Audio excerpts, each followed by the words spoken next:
Okay, so ayan, CW Tower. So ayan, basta magugulat na lang si Hero, si Gabi at ang asawa ko.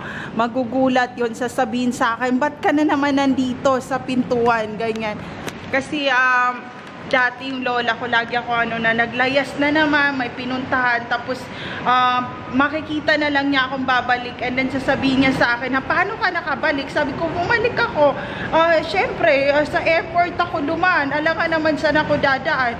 Eh, sabi niya, yung mga kapitbahay natin, dumadaan pa sila ng barko para lang makauwi ng Mindanao, ng Philippines, ng Cotabato, ganyan, tapos ikaw mag-aeroplano.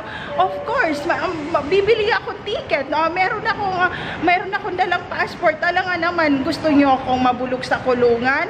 Dapat kayo ang managot sa kung anong meron ako ngayon eh. Kasi kayo ang naglagay sa akin sa Mindanao eh. Nakakaya sa mga Chinese eh. Aminin nyo. Diba? Apam kayo tapos bigla nyong naiharas. So ayun. Maghintay kayo pabalik na akong Saudi mag-antay kayo sa akin. So ito yung view dito.